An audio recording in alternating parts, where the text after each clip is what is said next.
میوانێکم هەیە حیدەر شەشۆ فەرماندەی هێزەکانی پاراستنی ئێزیدی خان کە لە ڕێگەی سکایپەوە لە شنگال لەگەڵمانە. بەڕێز حیدەر ئەم کاتت باش، ئابەم بارودۆخەوە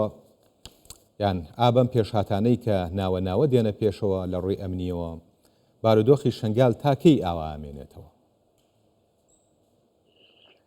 ڕۆژ باش، گەلک سپاس. ڕاستیەکەم بەحسا وەضعی شنگارێ بکەن و ئالۆزیە شنگارێ بکەن، هەر فترێکی ئەمت بینن ئەف کێشە دروست دەبێت نەقەبی ناوان ئەطراف و هەر ئەو تەرەفنە، ینی هەکە حکوومەتە عراقی بێ و هەروەهانکی هەکە ئەطرافی نێزیکی پەکەکە بن. بڕاستیژی دیتنامەدا ئەوە لیان ئەف تەرەف ناخوازن و ئەمن و استقرار و ئارامی بکەبێتە منتەقەیەدا ژبەر بۆ هەر وەختێک بۆ مشکلەکە وەهانکێ چێ ببێ بسەدا و بە هەزارە عایلە ئەوێ گۆ ئەڤرۆ 10 ساڵێوان دەرباز بوون لە کەمپاس جین ئەوێ سەد حسابی خۆ بکە هەتانکی گۆ بێژێ ئەس بەگەڕەمە شنگەری ئەس بەنەگەڕم ژبەر وێنا دیتنامەدا ئەڤا پلانن و ئەف پلان المسلحەتە خەڵکی شنگارێ دەنینە و دەبێ گۆ ئەف پلان کۆتایی پێ بێ و ڕێکەوتنا شنگار بشکلکی درستی لەسەر ئەردێ بێتە جیبەجیکردن و هەروەهانکێ دەرفەتێ بدنە خەڵکی شنگارێک و خەڵکی شنگار جیە بریاری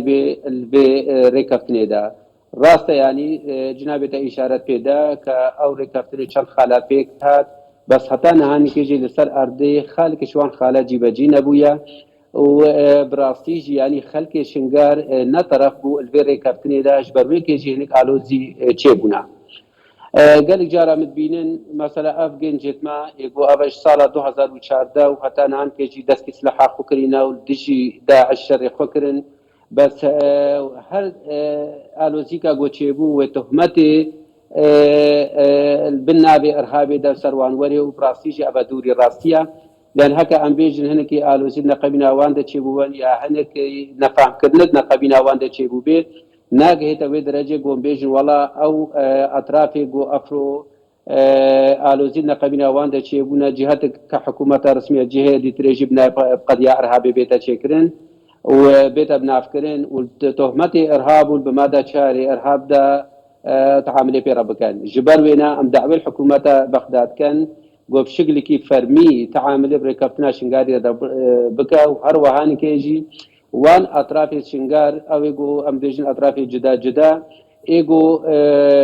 ئەو دەبێژن بوونە سەبەبە گۆ ئەو ڕێکەوتن جیبەجی نابێ ئالیەتێکی ببینن گۆ ئەو گەنجێتما یا ئەو ئەطرافی جدا جدا کاربن بنابێ دەولەتێدا جی بگرن و کاربن ئەردێ خۆ بپارێزن. کاک حیدەر، ینی من ئەو ڕێکەوتنەی شنگالم لەو ڤیدیۆوەڵەدا بەبیریە نایەوەی کە لە بەندەکانی ئەوەیە کە ئەبێت هەموو ئەو گروپانەی کە لە نێو شنگالدان بچنە دەرەوە و حکوومەت یان پۆلیس کاروباری ئەم شارە بەڕێوە ببات. بەڵام ئێستا شتەکە بە پێچەوانەوە بینین حکوومەت شارەکە بەجێڵێت گروپەکان کۆنتترۆلی شارەکەیەکەن. ئەمە ئەکەوێتە کوێی ئەو ڕێکەوتنەی کە لە نێوان حکوومەتی هەرێم و حکوومەتی فیدراڵ داواژۆ کرد؟ وە دیارە ینی وەگو جنابێتە ئیشارەت پێدایی ئەلبی کارێک گۆنەهانکێ لە بەرچاو و سەرواقعی شنگارم دەبینن ئەساسکیش ڕێکەوتنا شنگارە نینە و حکوومەتە ئارا بەغدا بڕاستیژی نەل دوو بەند اتفاقیە تەحاملێ ملەتی شنگار ڕەتکە ئەو مەجموعاتی گۆ دەبێژێ گۆ لە شنگاردا دەرکەبن بنفس الوقت یەکیشوان مەجموعاتە کە ئەوەژی حشد الشعبیە ضمن اتفاقیەدا دەرفەتدا یا حشد الشعبی گۆ ئەو البابەتێ ئەمنیدا یا البابەتێ عسکەریدا تەحاملێ بکە هەتانکیوان مەجموعاتە دەرینێ الخالا دیترێدا تێدا بەرچاوکردن دەبێ گۆ ئەو جد ناف شنگارێ دەنەمینن بجەژبەر بێنە بڕاستی دیتنامەدا هەگە حکوومەتە عراقی جدی بە سەر بێ ڕێکەوتنی و کاریبا وان ئەطرافی دیترێ هەمیشکاژی بتفاهم کاریبا گۆ تەحاملێ پێڕە بکە بشکلکی درستی جبر بۆ ئەواژی گەلێکیش وانە مواطنی عراقینە و ئەو مواطنی عراقی دیتنامەدا ئەوێ گۆ التزامێ قرارات و اتفاقیات حکوومەتە عراقی نەکە ئەوە وی وەختیدا حەقیوان هەیە گۆ محاسبەوان بکەن و حەقیوان هەیە حتانکی گۆ دەستگیر بکەن جبر وێنە ئەم هێویت کەن بۆ حکوومەتە عراقی جدی بێ ئەم هێویت کەن بۆ ئەطرافی اتفاقیەدا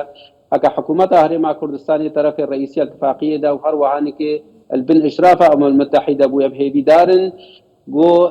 الوقت كي نزيك دا كار بكن بشكل كي درستي وأف مأساتي جو خلق مشنقاري تيرا درباز بان آلياتك جرى ببينن جبر قول ديتنا مدى أبراسي أفعلوزي الشنقار المصلحة هم الطرفايا ما عدا خلق شنقاري وتايبد ملاتي ما يهزدي وديارت بي حرف تركي وأفعلوزي تشيدبن هاتاني كي جو سقف مطالب خلق شنقار كيم ببن هاتاني كي جو او جرائم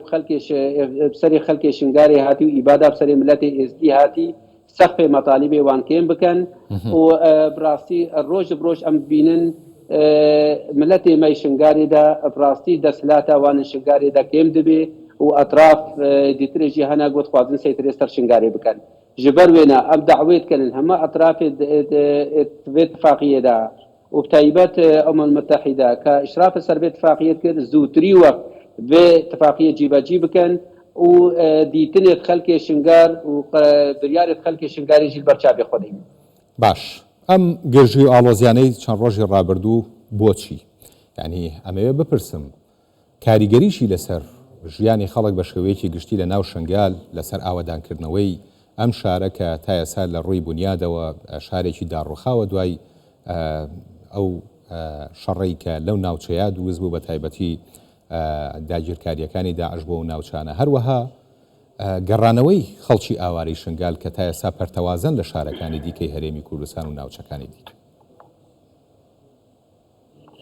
والله تأثير زور هبويا اف رودانا جو روداي تأثير كمزن سر خلق شنگاري دابو طيبت خلق داخل بازار شنگاري دا و ابا چند روزه درباس بوين مترسي کا زیدش خلق رچي بويا و براسيجي او قوتا هاتيه شنگاري دا يعني او كاري جو روداي نلوي درجه بو جو اب قوتا عسكري وقوتا جيش وشرطه وحفظ الامن هم مجامع عسكرية بالمسميات جدا جدا دا هميجي كتنا شنگاري دا المن المسافة 3 كيلومتر هذا هر نفسها هر دو طرفا جي بيك و السيطرة دا بونا بيك و البايك بونا هيش اشكالي نبويا جبر وينا ام راستيجي ام بيجنها كحكومة عراقي جديدة وبهيبيت كان قوب جديد عامله بك يا في ملفي كوتاي في بين في ملفي خلاص بك يا بيجي والله افرو او قواتي نزيكي فكاكا اللي بين كنترول مدنا وجزء اش حكومة عراقنا يا جزء كش حشد الشعبينا يا بشي جهات عراقية رسمي باتينا ناسكرن يعني آلياتك ببيني يا واتفاقية جيبا جيبك يا اعلان بك بيجي والله او بشك شمانا واما درفت الدنيا دو غايات مجونا او بو هنك اطراف كاربن برجونديه خبكار بين الشنقاري ده سر حسابي قد يا شنقاري جبا قول ديتنا مده هكا حكومة عراقية حكومتك جديبة وكاري جدي بك سر مسألة شنقاري او كاربي آلياتك اشبان ربيبيني وكاربي الريل بان بكري هر چند روجا مشاكل چه نبن جبر وينا ام دعوت كان جو بس مأساتي خلق شنقار زيدا بكان ام دعوت كان جو خلق شنقار وبتايبت ملاتي ما يزدي نبي قربانية فلان سياسي امد بين روش آوادا او اتفاقی نقابینا حکومت سوریا نودا و هروان کی اطراف نزیکی فککدا چیبو و احتمال بگهنا رکفتنی که ام ود بین لترکیا دا براسيجي وديار بوا بمناسبة عيد نوروز و عيد نوروز الهم بلاتي ما كردو هم بلاتي دنياي واحتفال بيروجيكا الهمش كا بيروزيت كان اشتراكاتيا تركيا دا وحتى كي قد جهي مناطق كردستان ديار بكر سرانسر جي بيروزباي ليد كرنو وملاتي كردي وقو ملاتي دتري دبينن وبيجن ما في وانا هيا ام هيبيت كان للشنغاري دا وقت اتفاقی نقابینا وان ترکیه و سوریا چه ببی شنگار نبیتا قربانیا پلانی دیتری و او پلانی کو افرو وضع شنگار و استقرار شنگار تیک بدن وان پلانا للشنگار دبکار بینن ام هیبیت کن خلقی ما شنگاری جی باش مصلحتا خو مصلحتا ملتی خو مصلحتا ازیاتیا خل برچاب خودینه جبر جو براسيل مصلحتا مدنينا جو ابرو البنشنا بيدا بيجو ابرو ديجيتيا حكومات عراقي بكن يام ديجيتيا اي طرفي بكن هكا او طرف